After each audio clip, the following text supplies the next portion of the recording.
I'm Rob Licuria, Senior Editor at Gold Derby, here with Elizabeth Meriwether, creator of The Dropout. Liz, first of all, congratulations on all these Emmy nominations, particularly ones for yourself for The Dropout. You must be super excited. How did you find out?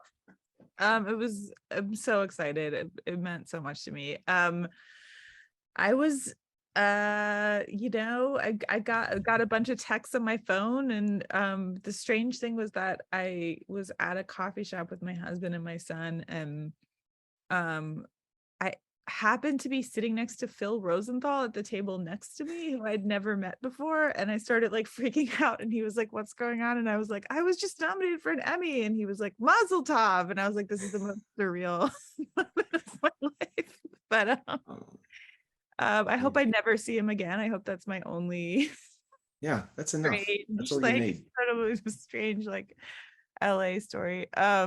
Yeah, I'm just thrilled. I mean, it was like it meant so much to me, and working on this. And I mean, I think everybody has the same story, but just like during COVID, and it fell apart a couple times and came back, and it took so long. I worked on it it turned out to be like 3 years, which like for me was just the longest I'd ever worked on anything. So Yeah, I mean, like before it started getting shot. yeah. But yeah, yeah. It's So that's we all forget sometimes how long these series take to get off the ground and then actually create and make. And you living and breathing them, to have the Academy embrace it in this way. Francesca Gregorini and I Michael Showalter know. are both nominated in directing. You were nominated in writing. You got a casting nomination, Best Limited Series, and of course a Mandarin lead actress. So when you found out how well it had done across the board, with that enthusiastic response from the Academy, how did you feel about that? Do you feel vindicated? Do you feel happy, proud? Talk me through it. I mean, I just feel like the nomination for Amanda, obviously it just meant so much to me, because her performance was incredible. The show kind of wouldn't have been anything without her.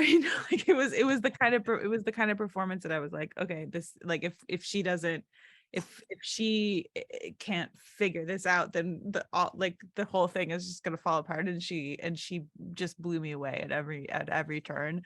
But yeah, I mean, it felt so good to get multiple nominations. And it honestly feels surreal even talking to you about getting multiple nominations.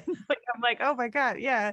um yeah, I mean, it feels like you get, there's so much hard work that goes into these things, and there's so many people, and especially the casting nomination meant a lot to me, just because Jeannie did such an amazing job. And Yeah. um and just like our cast was incredible, just the guest stars were incredible. And yeah, I mean, and I don't know, I mean, I don't know what else Yeah, no, I agree. Like, let's talk a bit more about Amanda Seyfried's performance, because yeah.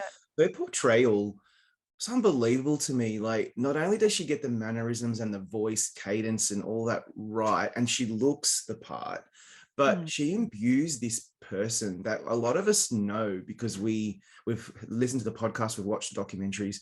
She imbued her with this level of relatability that I found actually surprisingly quite unsettling, and I wasn't Yeah. expecting that. What did you think of how she managed to tackle this very known person? And it was uncanny the way that she played her. What do you think? Yeah, I mean, she just she went into it with this just fearlessness. I mean, I think she she had an ability to play the character, but also have a little bit of distance from the character at the same time, which I think is really incredible thing to do, which allowed the audience, I think, to laugh occasionally. And I just think it's such a hard thing to do for comedy, for an actress to kind of be able to do comedy and drama at the same time. And and she did that. And I think, like, I'd always seen the show as a mystery, where the mystery was what's going on in this character's mind. So I like she managed to kind of pull you in and make you care, but at the same time you never felt like you knew everything, you never felt like you had all the information, which I think is like, again, I don't know how she did it. She just seemed to just really understand the character at every level, and then she did it with so much grace and humor, and in the middle of the COVID, and so it was, I mean, she just, I really like can't say enough about her, and I feel like there was so much trust between us, that I really got to end up like writing the last few episodes with like just her completely in my mind, and it's such a gift to a writer when you're working with an actor that you just feel like you can relax and like give over to, she's so special. Yeah.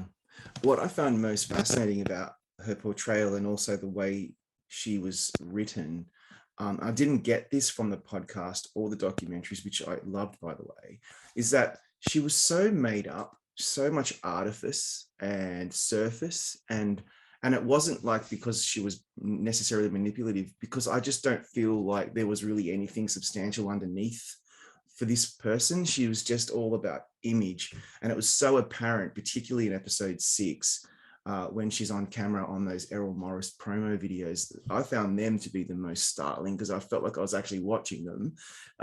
So she was like an avatar, not a real person. I'm wondering if that was really one of the through lines for when you were, creating a series and writing it.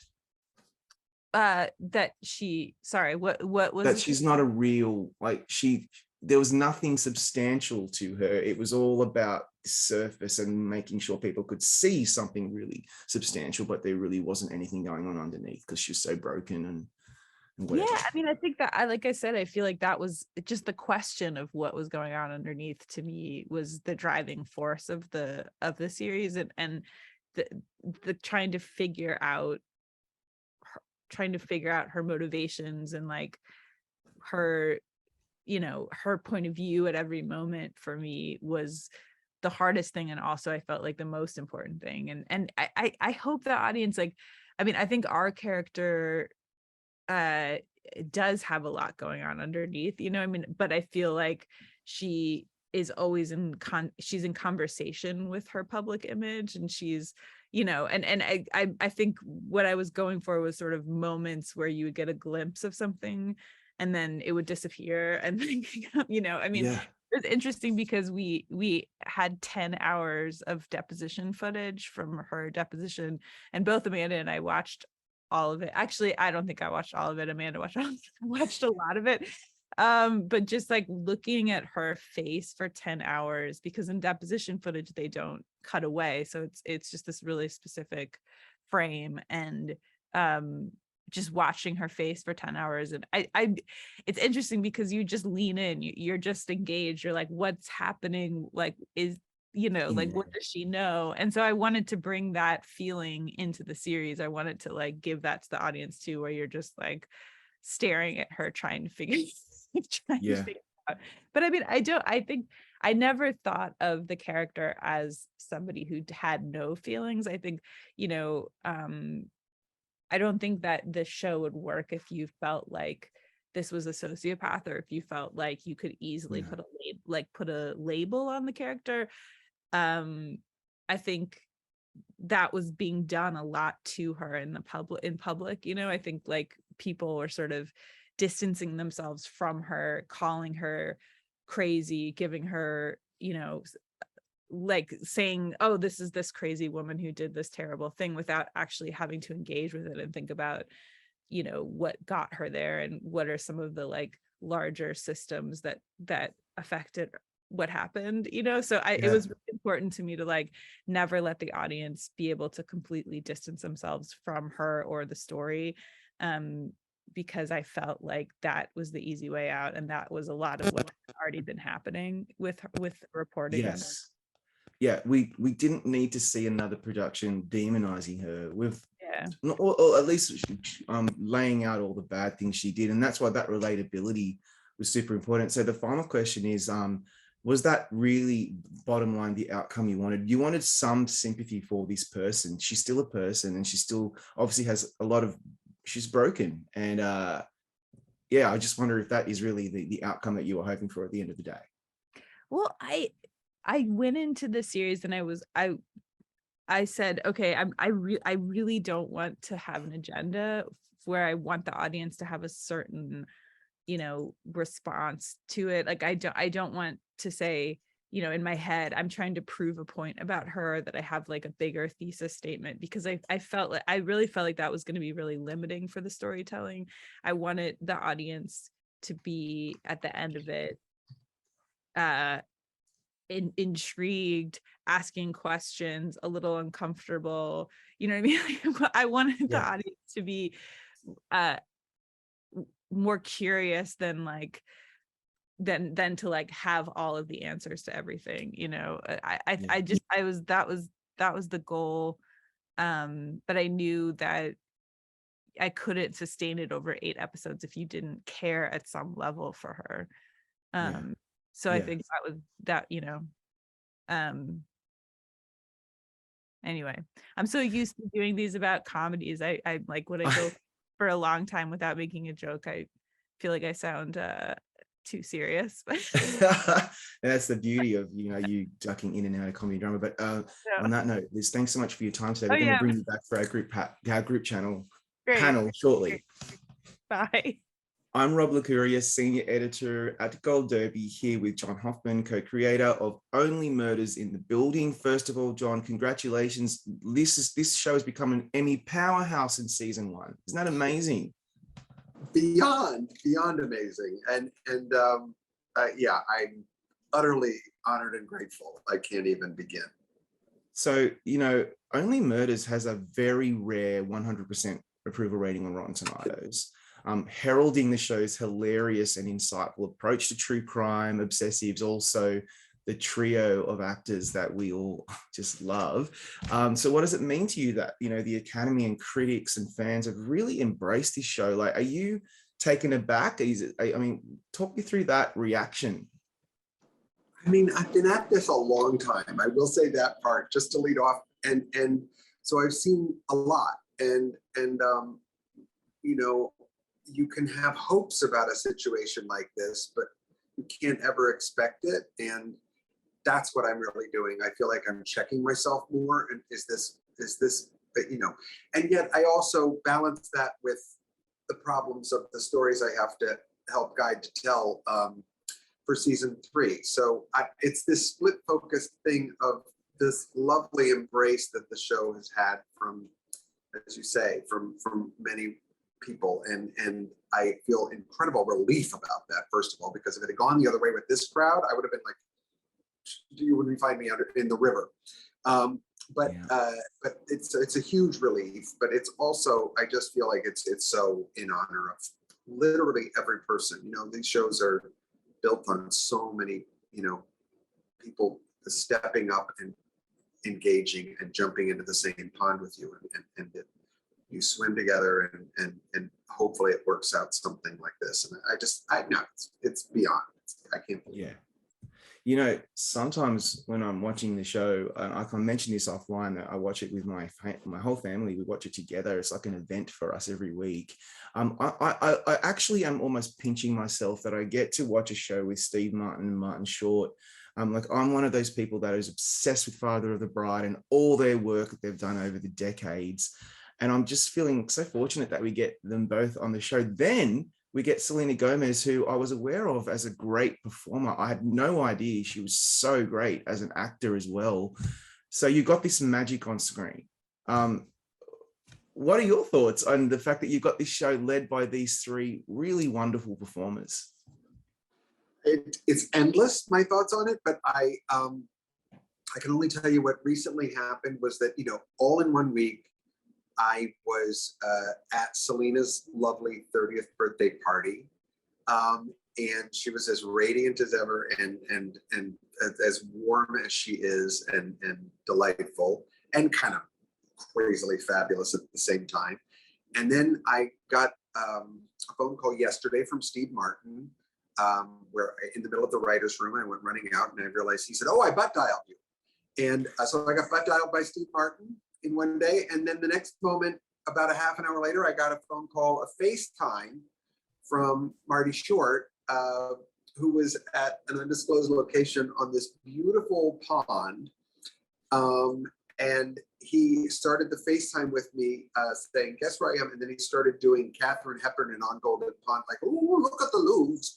And so I was, this is my experience of working with these three in a week, that combination. And then just the pinch me moments are crazy just on set in working with them every day. And, they're true collaborators and they're geniuses all, but I really genuinely feel like they've become such close, that's what happens when you do these shows, you become family, you become friends. And it still is a pinch me moment over who these people are. And, but you do quickly have to get to work with them too, and sort of make sure they're okay with what they're doing. And that's really fun with them. Yeah. Season 1 was really special. Obviously, you're setting the scene for what the show's all about. It was, like, to me, a really perfect season, and hence the critic response. So how did this idea come about with you and Steve Martin working together and bringing it to the screen? Because there's nothing really else like it out there. Yeah. Thank you. And it's, I can't really describe the feelings around it, but I would say, this was Steve's idea, and he had a very clear track on it. And I walked in to meet Steve, introduced by Dan Fogelman and Jess Rosenthal. And the magic from that moment on was the openness and the kindness and the sort of embrace of ideas that I was bringing, and it immediately felt collaborative. And Steve and I hit it off quickly and sensibility wise. And when you really look back, I think the parts of the show that connect, it's a show about connection at a very specific time in the world, about lonely people coming out to, like, do the right thing and, run the risk of, someone down the hall might want to kill me. We had reverberations to what the world was going through when we finally landed in the world, and through that theme, and it felt necessary in some way to be laughing in that way within the context of a story that we were all feeling. So, but the embrace of the way in which I was hoping we could tell this story in its specific way that I think you're pointing to, that was the other thing that really moved me. From Steve, from Dan, from Jess, from everyone at the studio and the network and at Hulu and 20th and all the way up to Dana Walden. It was just shocking to me that the mix of tones, the mix of genres, the desire to do something unexpected with the show was embraced. And we were able to sort of flourish in this moment to sort of say, we're going to actually go beyond, hopefully, the thing that many people might expect from this show. So that was the amazing part. And then, of course, I was just nothing but in a panic as we were shooting during a pandemic, until the AD said to me at one point, "Okay, let's set up for the martini shot of season 1." And I didn't realize how intensely, focused I was on trying to get this whole thing done, because it's a mystery. And if you don't get everything, you don't get anything. So I was like, "What's that? What do you mean it's a martini shot for season 1?" And he said, "No, it's just a shot of a phone." I'm like, "Well, we need that shot." He said, "We're going to get it. We're going to get it. And it's the last shot of this season." And then I lost it. All of the sort of like pressure of wanting to fulfill. And I knew by that time, the stars, everyone else was involved in the show, that we were happy with what we were doing. And in the midst of all of the time, I think everybody felt very emotional about that, making anything. But it was a rare experience on all levels to make this show. Yeah.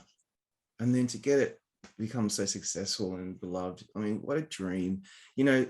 There's one episode in particular that we really have to talk about, The Boy from 6B, because I could not believe how much that affected me. I just thought it was just a beautiful little masterpiece without any dialogue, Performances are first rate. Siddhartha Khosla's score is just phenomenal. And James Cavalier, he's got these beautiful sad eyes, and I was just so taken with that character. What went through your mind when you saw the episode come together so beautifully? That one was very big. That was a big leap. In a season one of a show, to try and do a show like that, make an episode work like that, there's risks just everywhere you look. And you have to trust, but you also have to do all your work and the planning and the explaining of the way in which we think we can pull this off. And you would need partners like Shireen Davis, who directed it, with such an eye and such skill. And you know, we all jumped in on that one in ways that, you know, you crossed your fingers. But boy, when that first cut came in, I couldn't believe it. I couldn't believe how riveted I was right from the beginning. And it certainly altered a lot through editing in many ways, but there was something that was carried through from the direction, from the writing. Stephen Markley, Ben Philippe wrote that episode. And then, you know, the performances themselves, no one expected, could have expected what James Cavalier did in carrying that episode. But every way in which all the artists on that one were working, the delightful Scrabble scene with Amy Ryan and Steve Martin, you know, every little leap we were making in it just felt like it was singing in ways that I couldn't predict, with no dialogue, with nothing happening except that stunning score by Sid.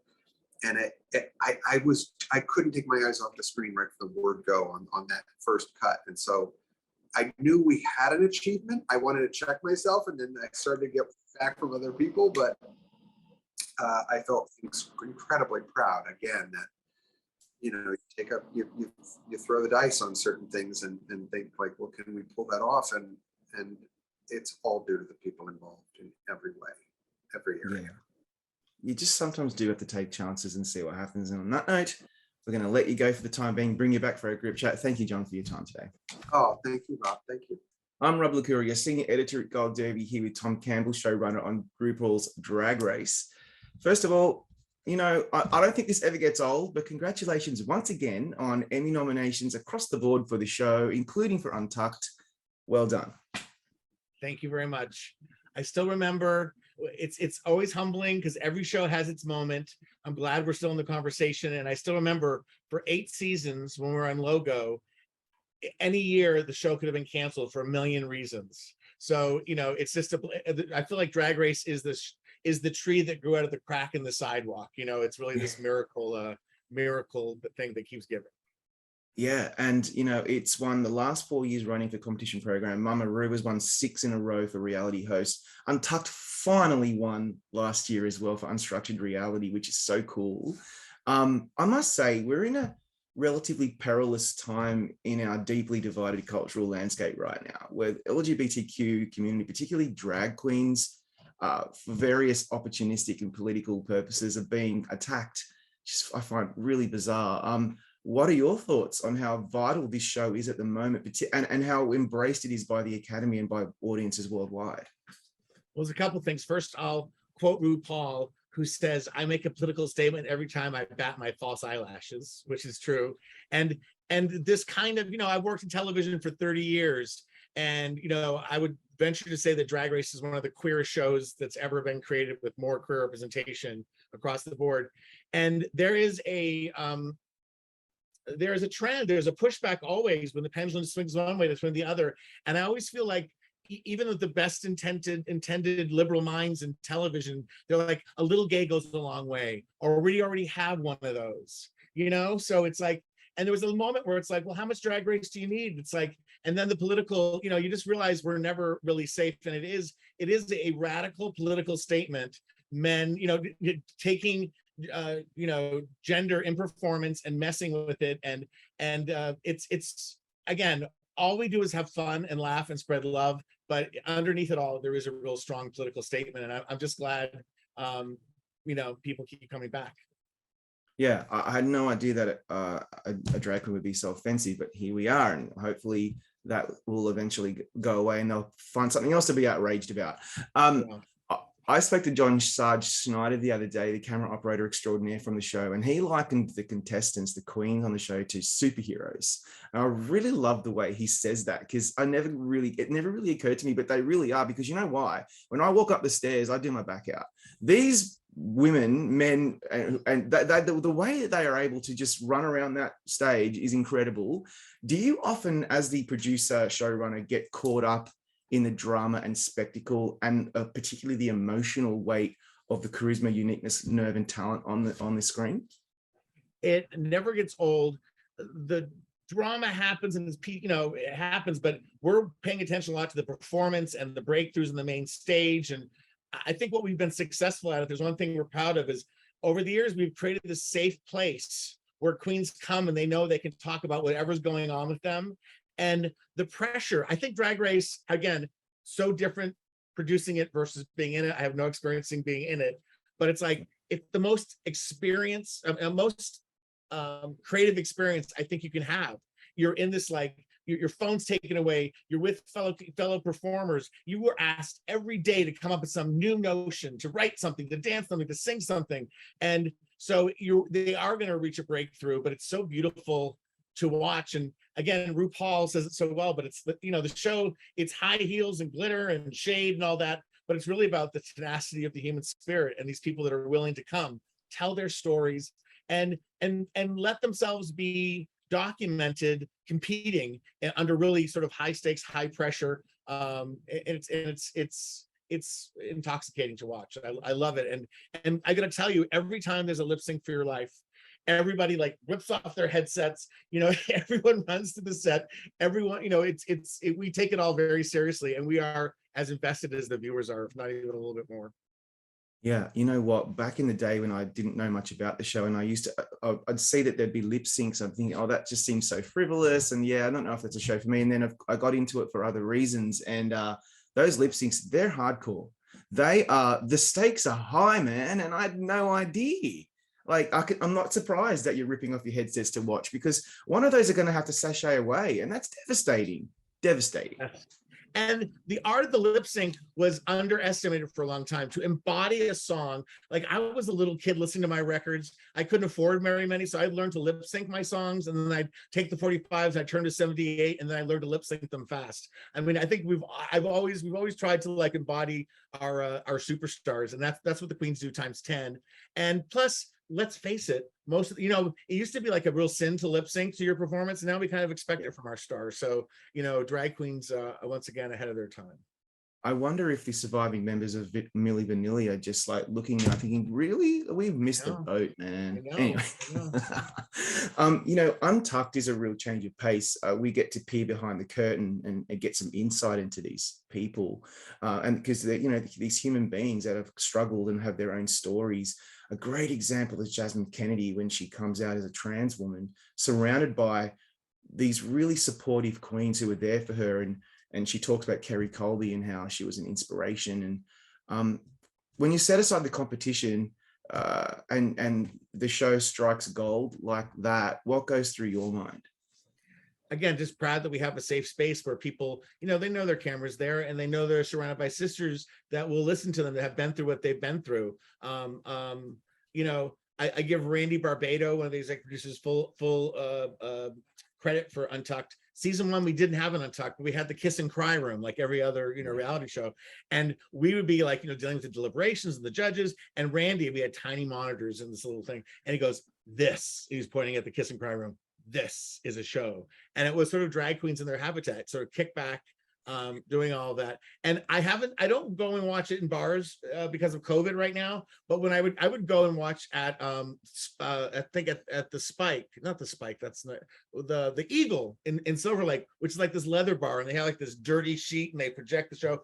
But in Untucked, in those moments when like Alyssa Edwards' dad comes on, who he's estranged with, and says, "I love you, son." We would hear the whole room would go, would just change, because that's what we all are looking for in life. That's what we, the emotions are so real. And again, from the outside, it's like, oh, it's all this artifice, and it's men in wigs and la la la. It's so much more. It's not just men in wigs. It's drag performers, however they express themselves in everyday life. Yeah, it's about acceptance, love. It's about being your authentic self and finding it's all that stuff. And I don't But know with many other. stupid laughter and dumb Ah, jokes, and that's really what makes it. I mean, and it's multi-generational because the queens are, you know, of today and from the street. They bring everything they bring every season, which is what makes them irresistible and all the kind of things. But you have Rue and me, and we grew up watching the Carol Burnett show and the Cher show, and so we're you know, and old gay culture and Judy Garland and you know the Supremes and whatever else we mix in, and it's this incredible meeting of the minds, and it is a place, not like a deep college course, but it is a place for a lot of gay culture and LGBTQ culture is being handed to the next generation. They can do whatever they want with it. Beyonce will sample it.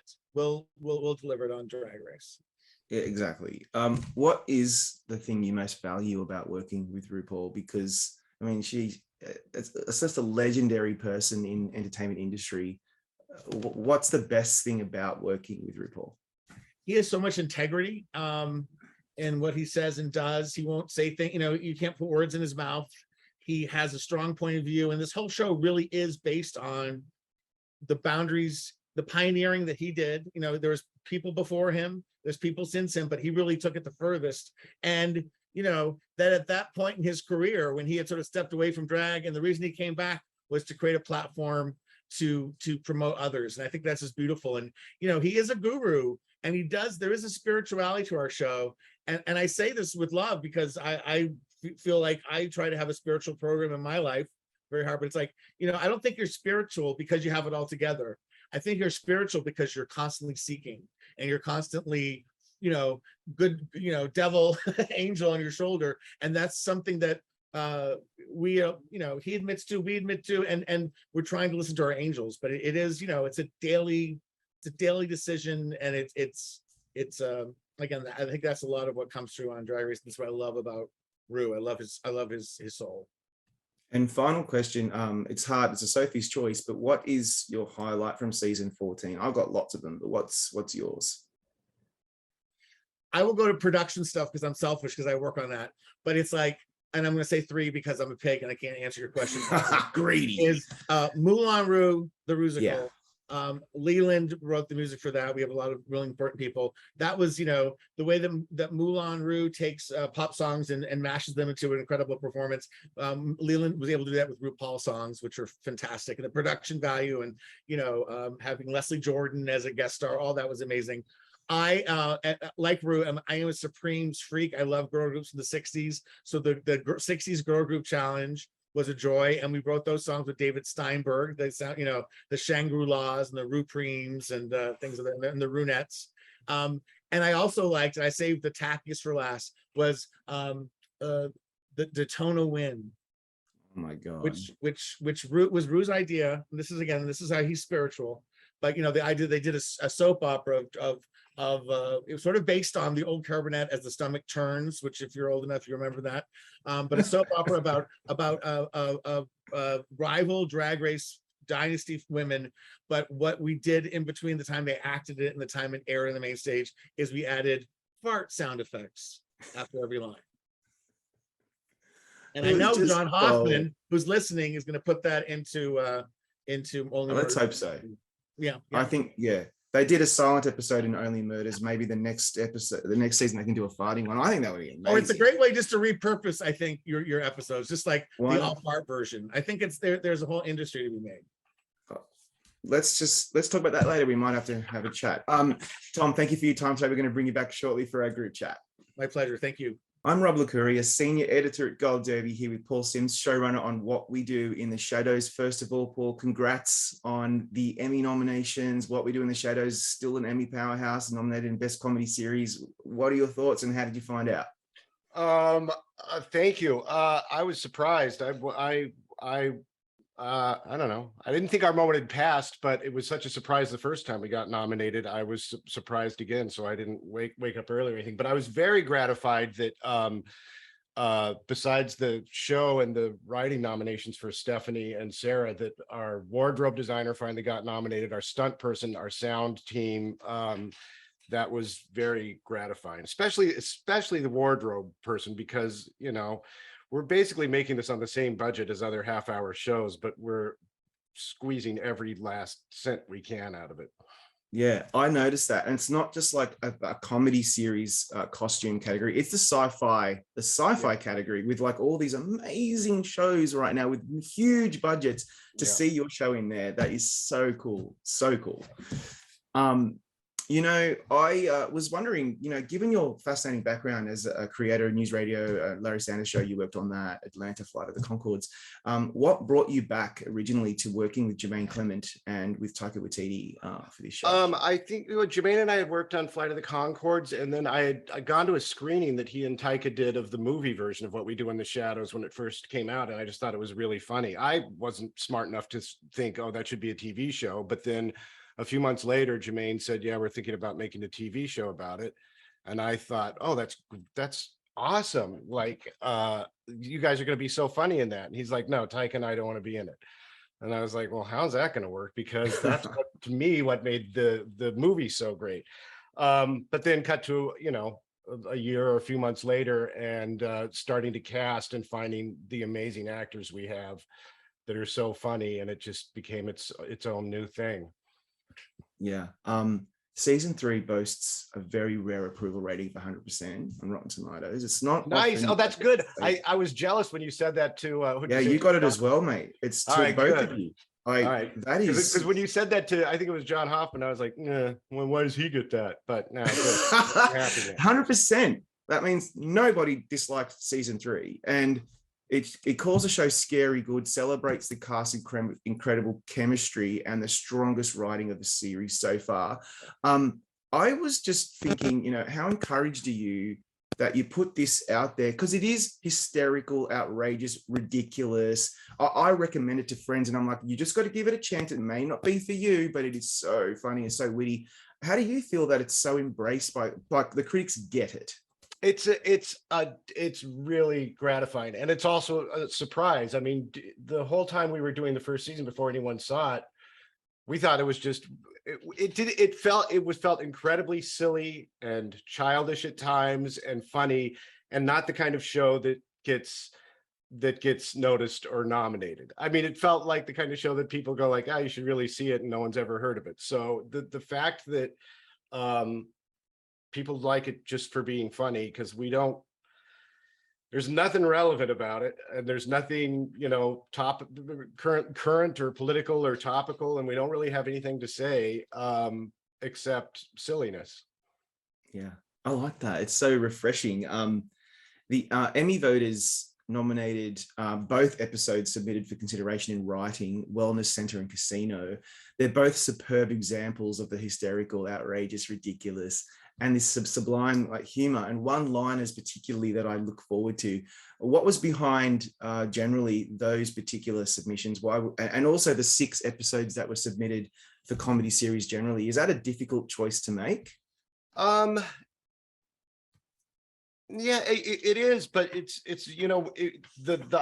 when you start the season, you have an idea like, oh, these 2 are going to be our Emmy ones, and then when you finish the season, you have a completely different idea. For me, those 2 really just stuck out as both ones that were big and funny, and also ones that people seem to talk about.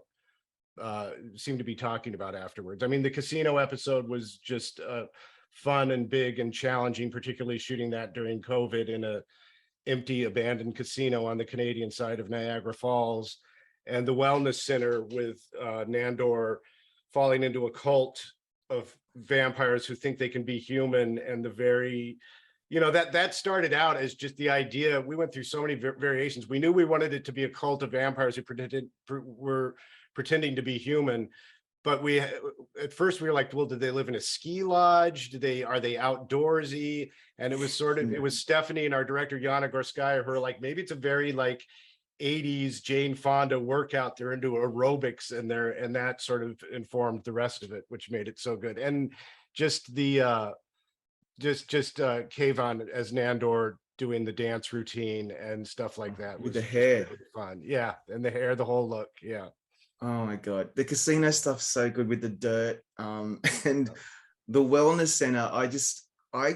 I was beside myself at the end when Jan, the cult leader in the aerobics center, lets all these vampires out as their final test to eschew vampirism. And of course, they all burn to death. And she's like, all right, let's start again, turned into a bat. I just thought that was brilliant. I just wonder, like, do you get a kick out of the pictures that emanate from the writer's room when you're all trying to work out what the season's going to look like? Like, what's that? Yeah, that's one of the most fun parts. The first week or two is just absolutely structureless, just anything, an idea for a episode, an idea for a scene, an idea for just some. There are some note cards that we put up that are so stupid that we go, let's just make it laugh. We'll keep it up there. There's one, I will, it's a preview for a future season, but there's been a card that's been up there for 3 years that just says Nandor goes to outer space. And I think we were laughing about it just because it was such a stupid idea, but now it looks like we've found a way to actually do it. So no, the fun is, just the complete silliness and trying to make each other laugh. And what's really fascinating is you had such an embarrassment of riches, because my favorite episode of last season wasn't even included in the submitted episodes because you had so many good ones, but mine was Cloak of Duplication. That is such a showcase for the actors, particularly Caven as Nandor. Yes. So that reminds me, like, I mean, it's a kind of an obvious question, but what are your thoughts on the no pun intended, the killer cast? Because the show wouldn't really maybe be as great as it is without. Oh no, it wouldn't. I wish there were an Emmy category for best ensemble, because I feel like that's what I wish some of our cast had gotten nominations, but I honestly wish they all had. It's just so much fun. They're genuinely funny people. They're genuine improvisers. They're not improvising in that fake TV way where it's a writer standing off screen saying, say this, try this one, try that one. They're actually all listening to each other. And because of the way we shoot in the documentary style, we don't have to worry about, oh, did you say it on this side? We need to cover that side. The camera is swinging around and covering everything. Hold it. What was there was a first part of your question. Oh, Kayvon doing all the other characters. The interesting thing about that was he studied all his cast members, perfected perfect imitations of them, including the voice that just we thought was uncanny, and then we put it on the air, and so many people online apparently said, oh well, they obviously just dubbed the voices of the other cast members. Yes, that's what I thought. No, we were like, oh my god, he was too good. That except for Nadja, the female voice, all of those are Kayvon doing the actual voice, which I wish we made it a little worse so people could know what an acting accomplishment it was. What's that? Oh man. Yeah, go watch it again. This gives everyone an opportunity to go watch it. Everybody go watch that episode. It's a killer. It's an absolute, it's such a great episode. And, I hope Kayvon gets nominated next year because he really deserves. They're all great, but he's my favorite. Paul, thanks for your time today. We're going to bring you back right now for a group chat. Sure. Welcome to our Gold Derby TV Showrunners panel. I'm Rob Licuria, Senior Editor at Gold Derby, and I'm really happy to be joined by Liz Meriwether from The Dropout, John Hoffman from Only Murders in the Building, Tom Campbell from RuPaul's Drag Race Empire, and Paul Sims from What We Do in the Shadows. Welcome, everybody. Thank you. I was listening to the other interviews and Tom talking about, RuPaul's Drag Race is such a cultural phenomenon and such a positive message. But the thing I like that he talked about is reminding people how funny it actually is. And then when he was talking about the fart sounds, I looked at my desk and I had, from the sound mix we did last week for an upcoming episode of Shadows, we had to find the exact right fart sound. So we had 10 options. And so this is the hard work we do making shows. Like number 2 was closer. Number 4, a little too close. Number 7 was good, but it loses steam at the end. Number 10 was sharp and staccato.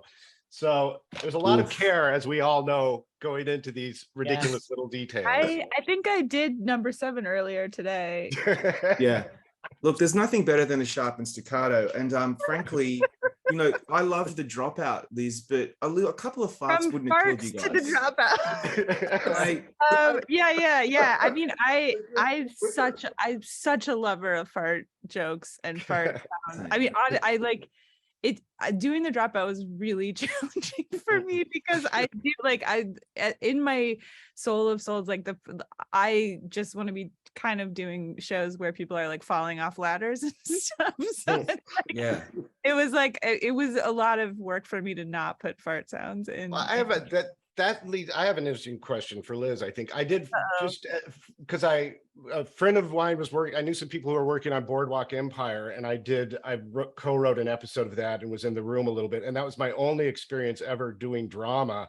And as a person who does comedy, I was like, I don't know when a scene is good or not. Like in comedy, I know, like, okay, there's laughs and there's a conflict. And You're all nodding. In a drama thing, I was like, is this good? Does it work? I have no idea. That must have been somewhat daunting, Liz. It was so daunting, and that's exactly right. I will say, like, when I was running the drama room, I was like, why is everyone like being so nice and like laughing at all my it's so nice to not be like facing like really angry comedy writing. I had that feeling constantly of like it was so in my bones to kind of build a scene to a joke, you know, and like that actually gives a scene so much structure, because you're like, okay, but what's the joke? You know what I mean? Like, okay, they're like talking, but then drama's like talking. And then scene. Yeah, I mean, I think there's too many scenes where people are like eating, because I think I was like, I just put food in instead of a joke. Characters are just, and I was like very pregnant, so maybe that was it. But yeah, no, it was really strange, Paul. You know, it wasn't until it kind of like got the scenes to their feet that I was like, I don't know, like I was like, oh, that scene I guess is doing what it needs to do for the plot, I guess. Like the plot is really plot, you know, that thing. You guys are differentiating between comedy and drama. I want to introduce high camp, because I feel like I've lost my sensitivity to comedy and drama. It has to be campy or I don't even feel it. I don't even know it happened. Yeah, it just goes.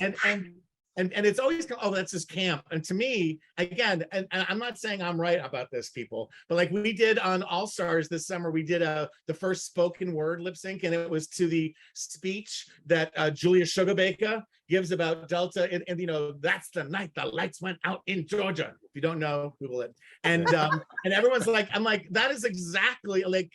Anyway, I don't see the difference between that and Shakespeare. I don't. It was a long time coming, by the way, on that, Tom. I've been waiting for something like that, and it fulfilled. And I will also say this about like, I think somehow, Rob, this panel is set up very much to like cover all bases of camp, comedy, drama. Like, it's crazy to me that we all, I mean, and farts. Challenged by Tom in that way. So I'm like, okay. And then, you know, we've got elevators. So I don't know how we haven't done farts in an elevator, but I know, like you're working on season 3. So I was like, I feel like the Dropout has some camp in it, Tom. I don't know. Like, I feel like I don't know. Just like, I don't know if you've seen it. I'm not excluding you. I just think it needs that extra something, like that hot sauce. In my purse. I got some hot sauce. I have a disgusting elevator plot, which I can't imagine has never happened before. And again, you can cut this out. But as I get older, sometimes I need to be near a restroom. And I always think when someone gets caught in an elevator, what do you do? What do you do? What do you do? We're only human. I'm not going to mention start with farting, and we think about that for the next. Well, that one, I'm just going to put that one right up on the board. Guys, these are all free. I'm here anytime you guys need me. I'm here Tuesdays and Thursdays. I mean, maybe that's a good way of getting rescued quicker, if you just yell out like, "I've got shit."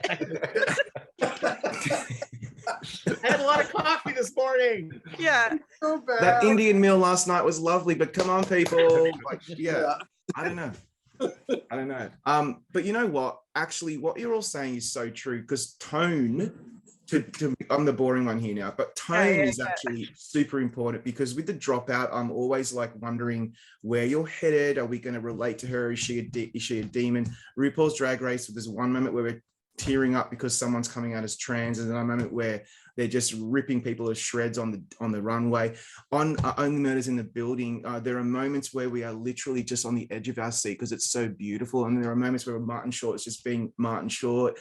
And then of course on What We Do in the Shadows, it's about old vampires who just demolish people, and then the next moment we're like loving Caven, who's falling in love with a lesbian at a wellness center or at a gym. So it's like, how do you manage that? Who would love to talk me through that first? Because that tone dance is very difficult to get right. I think, I mean, I think John and Liz have the hardest of the people here, have the hardest job, because both of those, Liz is in a sense is a mystery, even though we already know the story, and John's is a actual mystery, and you can't fake your way through that stuff. You can tap dance around and fake your way through comedy, but a mystery has to withhold stuff, reveal stuff that's logic. You have to get to the end and have people go, oh, and not get to the end and people go like, what the fuck? That doesn't make sense. And I think that's what the Dropout also did, sort of, is there is a suspense that holds you through the whole thing. And like I said, that's a great achievement of it, is that having seen the documentary and even read the book or one of the books, I was still like, what's going to happen next? Which is basically all you ever want in a TV show. But I totally disagree, because I don't think you can fake your way through comedy. Like I think comedy is like the really fucking hard. And I think like it's just not like, you know, it's impossible to. Also, it's like one of the hardest things to write, because it's not really about what's on the page. You know, it's about this like alchemy on set that, like, you know, you have to have what's on the page and then kind of like figure out how to get that moment, you know, which is, it's really hard. So yeah, I mean, you know, but do I think that John and I have worked the hardest? Like, absolutely. Absolutely. Thank you, Liz. Good God. Thank you. But it comes down to voting. Let's remember Take who the worked the hardest compliment. here. Come on. Take that compliment, Liz. No, but I will say this, like, I think that's the thing. It's sort of the tonal, like, that's, I agree with you. And we were talking earlier about sort of like the golden age of TV and all the stuff you hear about, like what's happening now. And I 100% agree. And I think it's due to, like, you know, everybody's sensibility about these things is their own individual sensibilities. And you come at it informed by everything you've learned to get there, you know. Paul was talking about The Simpsons and the VCR from earlier, and we all come from this world of a vernacular that we grew up on, and now we're doing our own thing, and it's built on the shoulders of that, but it's also particular to each of us to go, you know, is that funny? And finding the funny and being open to letting these incredible artists you're working with have that alchemy that you're talking about. It's all alchemy. I mean, you're sort of, and you're just basically choosing and saying, okay, funny comes in a lot of flavor. Funny comes out of a lot of dramatic moments. Funny comes from tragedy. Funny, you know, and don't be afraid of any of it. I found, you know, as far as the camp quality of the Dropout, her black turtleneck is as camp as I would ever imagine, truthfully. The way it was presented in that way, it was perfect. Dare I say, it comes, I think, too, from a respect for the audience. And that's part of this golden age of television, that we get to do so many things. But some of these things in past permeations of cable and network wouldn't be able to have seen or be done, or wouldn't have been qualified as a hit. And, you know, I know with Drag Race, we assume people are hip, that they watch this. Again, it's not just a show for LGBTQ people. It's for people who kind of like get it, who are in on the joke, who don't take life too seriously, who can, you know, and who can go from laughing, you know, and crying within minutes. And it's just, I don't know, it's how they're wired. But 1,000 years ago, I worked in daytime, which was the hardest job I ever had. I have such total respect for everybody who works in daytime. But there was one producer in particular, doesn't matter who sort of said, well, you know, your average lady at home is missing a tooth. She's got one breast, I guess, if you're going to like average her down. But they just, the idea of looking down at your audience never has turned me on. It's always the other way around. I'd much rather fail, not being too smart for the room, but just respecting even people in daytime. Women have watched more television than you ever will. So it's like, you know, it's just, it's respecting the audience and giving them what they deserve and what they want. Speaking of the wide audience Drag Race has, Tom, I don't know if you were responsible for it, but someone there approved letting us use a clip from RuPaul's Drag Race on What We Do in the Shadows, when Taika's character, one of the vampires, is sending a videotaped message and saying, please don't, this isn't taping over RuPaul's Drag Race, is it? And then later we see a little clip from it. So if that was you, thank you. We're huge fans. I love the cross-pollination. It's so cool. Yes, I can't say, but in future seasons, there might be some cross-pollination of casts of some of these shows, and I can't say who or where, but Look, I'm excited. keep your eyes peeled to Gold Derby for the answers. Absolutely, we'll have the scoop. My final question before we run out of time is one that I always ask on panels, and that's your favorite film or TV show that you've watched 1,000 times, that you love, that's inspired you, and why. For me, Silence of the Lambs, I was 11 years old, a girl from my drama class. I really had the hots for her. The only way I was going to get her to sit next to me was to sit with her in the cinema and watch Silence of the Lambs together. I was only 11. I can't believe I'm still not in therapy over watching that when I was so young. I think I've seen it 100 times. It's my favorite film of all time. So who would like to regale us with your favorite film or TV show and why? Well, just so I can be done first and not have to think about my answer. TV show, the Bob Newhart show, and Newhart, the follow-up. I just think that is everything to me as far as comedy goes. And then movie-wise, I coincidentally and ironically or whateverly, I would say The Jerk, Steve Martin's movie The Jerk. So I'm really jealous that John has that job, and come over anytime. All right, I'll come over sometime. Is that Paramount? I will say favorite movie is Grease, which cost me. I went to Harvard, and my freshman year I wanted to be part of a film symposium, like special class, and that cost me getting in. It goes, what movie have you seen more than once? Like 1981, I'm like, Grease. And I thought, but what I realized, I recently saw a documentary about Alan Carr, who produced Grease, who again was another guy who he was so gay. He came out of the womb gay, like he couldn't hide how gay he was. And he had incredible success on Broadway, and he had incredible success in Hollywood. But then he did the Oscars that were with the one with the and he was shamed the day afterwards with a full ad. And it's, to me, this is how it's like, okay, you can be that gay, but not that gay, like tone it down. But I realized in watching the Alan Carr documentary that Reese is through his eyes. It is a gay boy's idea of what high school would be like, and what boys and girls would be like, and necking would be like, and the prom would be like. And I realized all these years later, after watching it 1,000 times, that Grease is for everyone, but for me it was through gay eyes, and it was romanticized in a way. And just for television, so I'll say Mary Tyler Moore for all the obvious reasons. Although I grew up watching television, so that's all I did. So anyway. Yeah. What about you, John?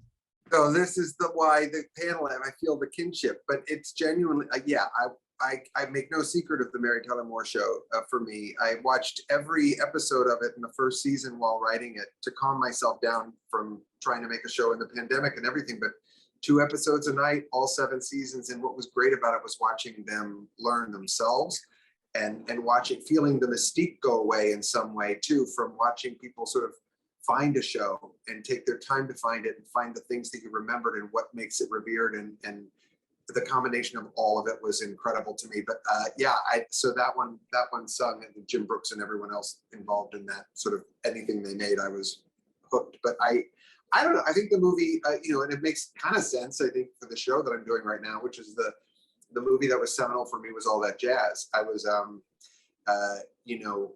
kind of bowled over by like the extension of the sort of memoirish sort of intensity of it, and the wild imagination at play, and holding together a really fascinating structure.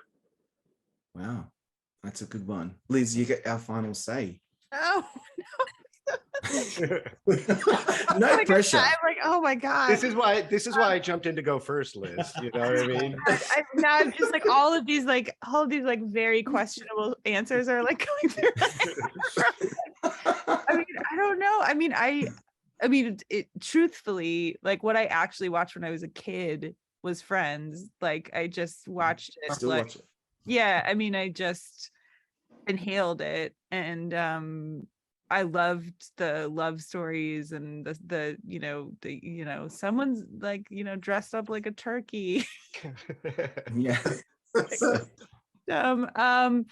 But yeah, I mean, and I think like that was like that idea of like just a world that you want to be in, like, the group of people that you want to be in with. I mean, then it was like years later, I was like, okay, like that's not New York, and everyone's white. But it's a great show. But it definitely, I wish I had like a cool answer. I